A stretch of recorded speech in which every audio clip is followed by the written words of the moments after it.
Welcome back to a brand new episode of She Talks Life podcast, and this is your host, Tavon Ray. You can find me here every Mondays and Fridays with brand new episodes. Please don't forget, if you enjoy listening to the podcast, leave a raving review, like the podcast, and subscribe. This helps the podcast to gain recognition and help push the content to a wider audience. Once again, thank you for listening. Now let's get into this week's episode. Welcome back to the show. Happy Christmas Eve. By the time you listen to this, it will be Christmas Eve. And so I want to give a special shout out and say Merry Christmas, Happy Hanukkah, whatever you celebrate.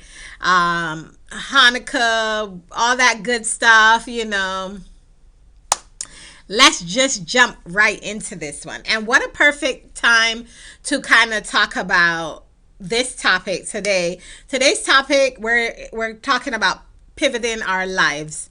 And how do we do that? So I'm going to read the definition in the dictionary of what pivot really is. Because how do you know how to pivot your life if you don't even know what the word pivot means? And so it's a noun, and the central point, pin, or shaft on which a mechanism turns or oscillates. And if you use it in the verb sense, it's turn on or as if on a pivot. He swung around, pivoting on his heel.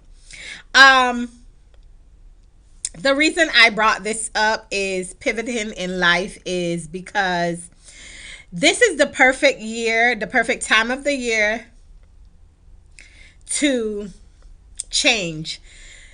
Pivoting in your life doesn't mean failure. They mean opportunity, and it stands for visions.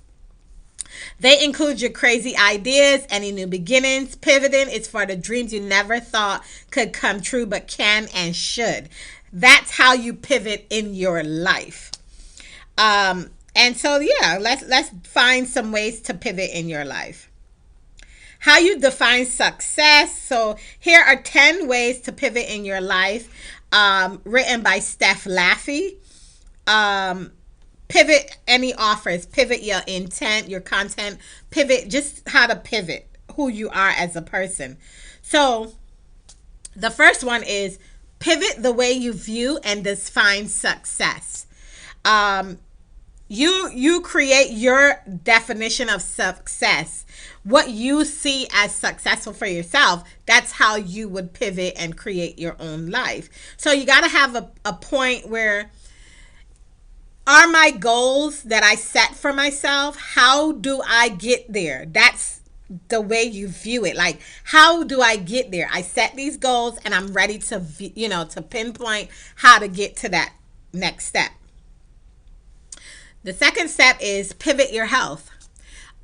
For me, I know for an instance is during the pandemic, my diabetes spiked, and because I was stressed, I was eating unhealthy, and I felt like pre-pandemic, I didn't have control over my sugar levels or my A1C levels.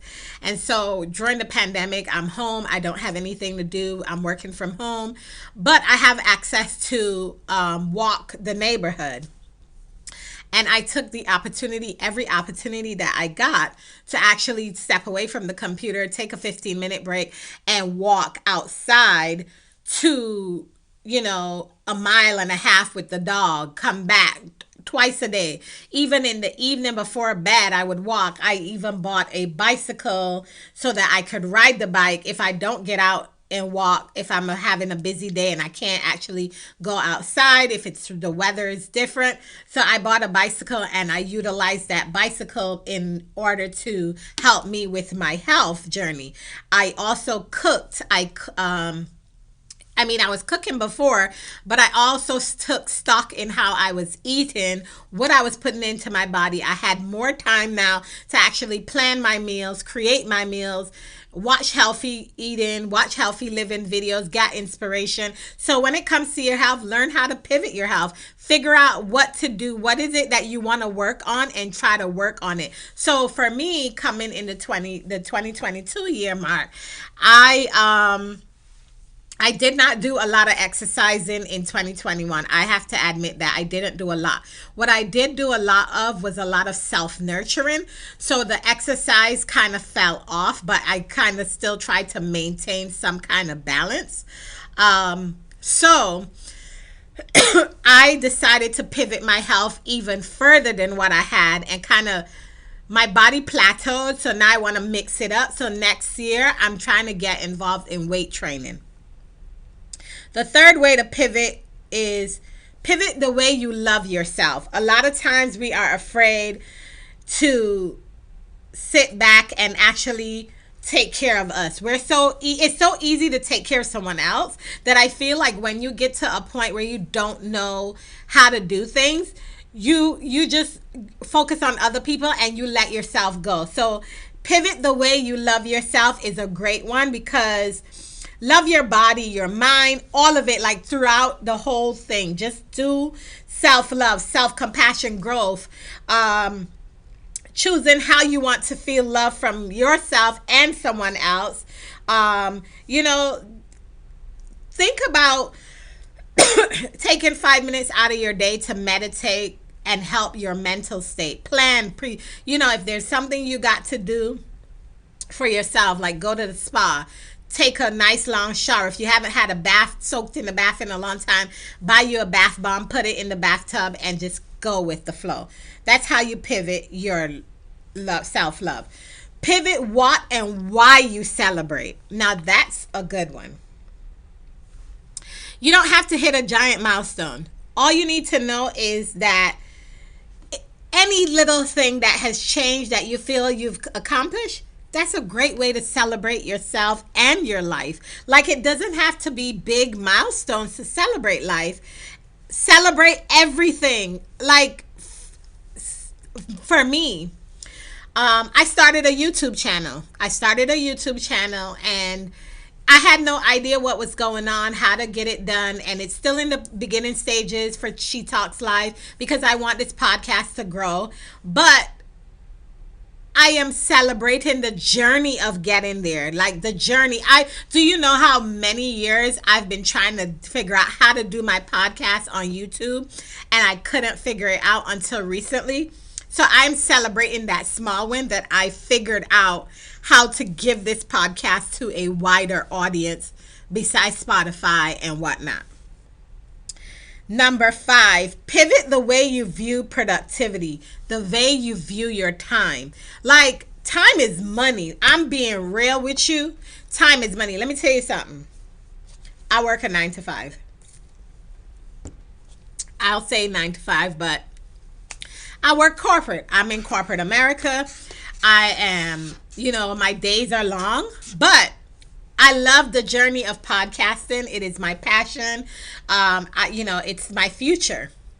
And so what I have done this year alone is I view, how can I be more productive in pushing this podcast and getting it where I want to get it?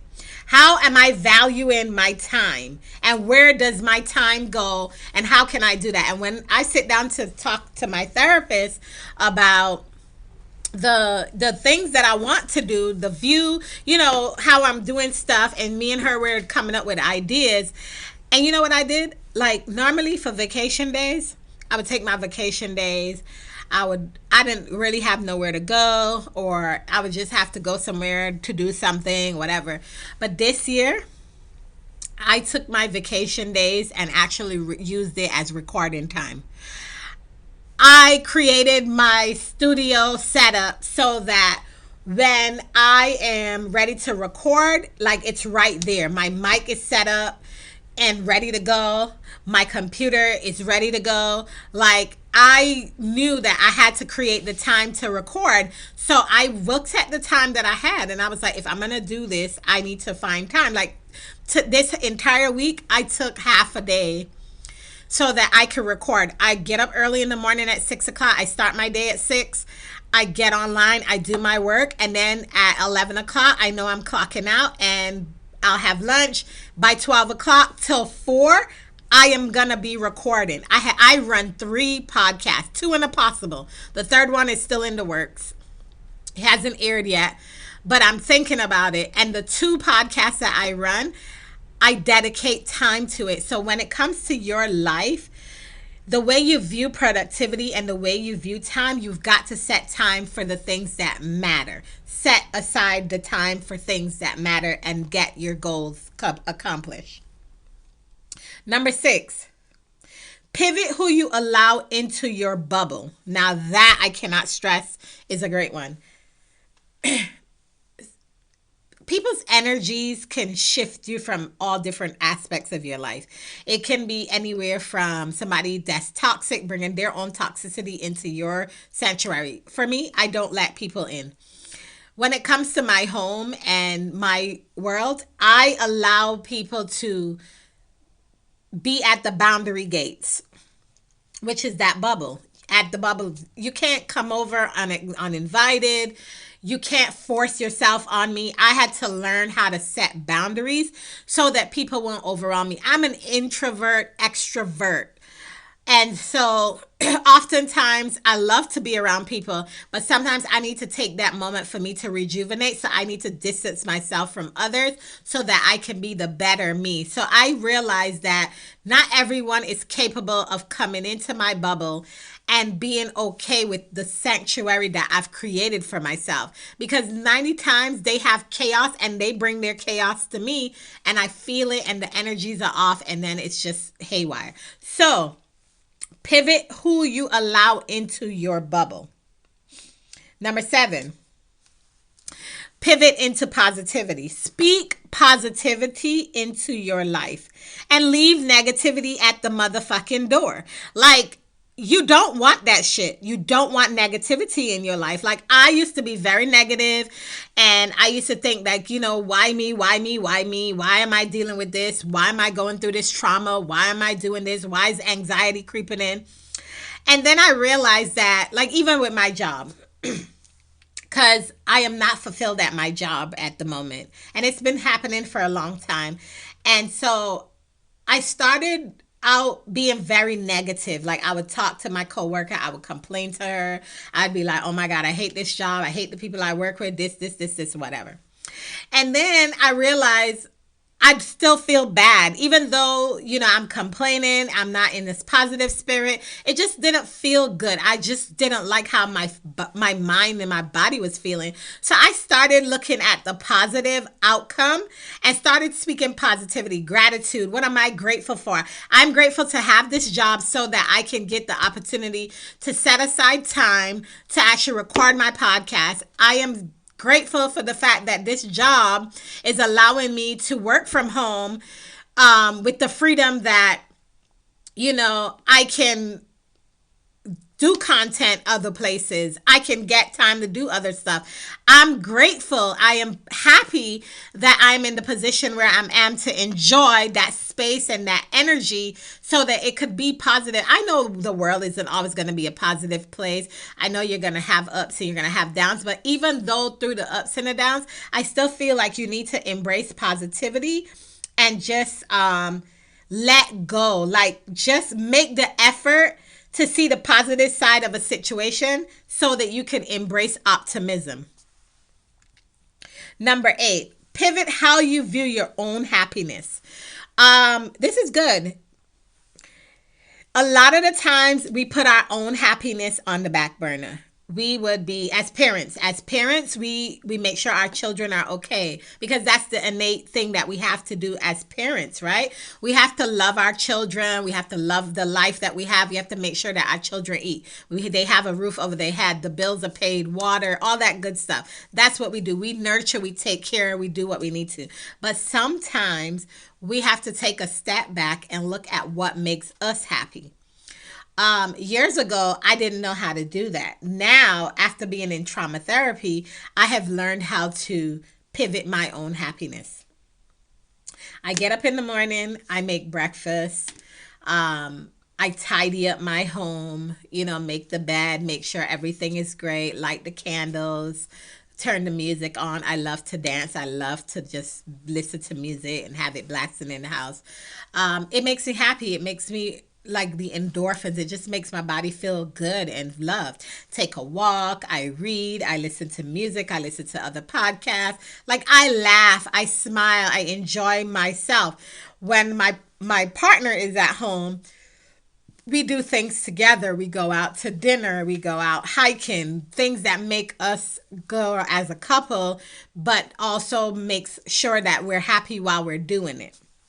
And I love that. Taking trips, those kind of things. Here's this. A happier you means a happier world. Happy people generally are more forgiving, helpful, and charitable, have better self-control, and are more tolerant of frustration than unhappy people. While unhappy people are more often withdrawn, defensive, antagonistic, and self-absorbed, Oscar Wilde observed, one is not always happy when one is good, but one is always good when one is happy. Gretchen Rubin, The Happiness Project. That's where that quote came from. Number 9, pivot the way you view and receive support. Whether it is in the way you embrace support being offered or in the way you give support, choosing to be open and welcoming to both creates an amazing opportunity for community growth and for connection. We tend to look at support because we need it. Everyone needs support. I feel like no matter who we are, we can't live this life without support. We really cannot. Some people have it more than others, but we all desire to have the supportive person there to back us.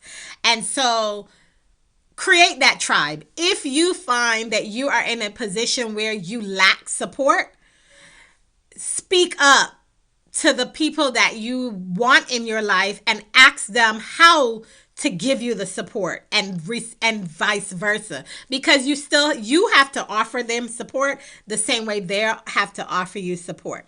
So I feel like when it comes to how you pivot the way you view and receive support, it's basically expressing your needs, putting your needs out there. So in friendship, if you just need to call on your friend just to vent and talk without them even giving any advice or any updates, speak that. Say, hey, I need you to listen to me. I got this going on. Like me and my best friend, we know how to give each other support and be there for each other.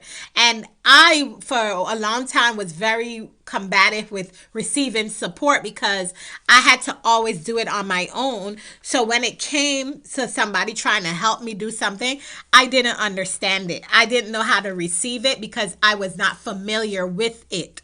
So it didn't seem genuine to me until I learned how to receive it. And that's the biggest part, is you got to learn how to receive the support when it's offered. And so it doesn't mean that you're weak. That is the number one thing that I had to garnish, was that I'm not weak if I receive support from someone else. It's just showing me that I have a tribe now, so I could lean on someone if I need the help. That's all that means. Number 10, pivot into being exactly who you want to be. That's the journey I'm on. Who do I want to be? More so than where I want to be. Who are you? Most of all, the importance is saying goodbye to the shoulda, woulda, and the couldas. And just own all that you are and all that you want to be. Like, pivot into just doing a better job at becoming the person you see yourself being. I think most of the time we envy others and we constantly try to live through others' journey, that we lose sight of living through our own journey, developing us and who we should be, how we should be living that life that we want, instead of, looking at others. It's great to fantasize from and take, notes from others, but you don't have to spend your time looking at them, because you're wasting time by looking at them and not looking at who you are as a person to develop to be that on that top level that you think you need to be at. You don't have to mimic someone, but you can take inspiration. I love inspiration. I love to be inspired by others. If I see someone, who is a podcaster and they're like selling merchandise, yeah, one day I want to sell She Talks Life merchandise and, get some merch out there for you. But it's a journey. So I know that I have to make that footprint to get there. So I got to go now and I got to learn how to get me there. So I spend time in being exactly who I want to be. I want to be kind. I want to be loving. I want to be nourishing. I want to be loved. I want to be happy. I want to be successful. I want to be financially stable. I want to get generational wealth for my kid, my grandkids. I want the life that I think my children and my grandchildren will deserve to live. Basically, that's what I want. Thank you guys. Oh, remember, life is yours to create. Write the story of your dreams and make it work for you. Thank you guys so much for listening to today's episode. I hope you guys enjoyed this little life coach moment, which is how to pivot your life in 2022. And these 10 tips, I hope these 10 tips help you understand ways that you can pivot your life and where you need to work on. And I don't know, maybe 6 months from now, we can recap on where my journey has started with pivoting my life and where I'm going to be at in those 6 months. I have a journey. I have a date. I have a hard date set, and we are getting ready to see what that entails. Once again, thank you so much for listening to She Talks Life. I will see you in the next episode. Bye, guys. Okay, that wraps up this Monday's episode. I hope that you guys gained some insight from this episode. I can't wait to see you back here. We will be back on Friday for a brand new episode of the She Talks Life podcast. Don't forget to like, comment, subscribe, leave a review for the podcast so that the podcast can reach a wider audience. And check the show notes for any links and articles that may be related to the show. Also, my socials, if you want to follow me on any social media platform, that will also be in the show notes. So don't forget to check that out. And I will see you. This is your girl, Tavon Ray, and this is She Talks Life podcast. Bye, guys.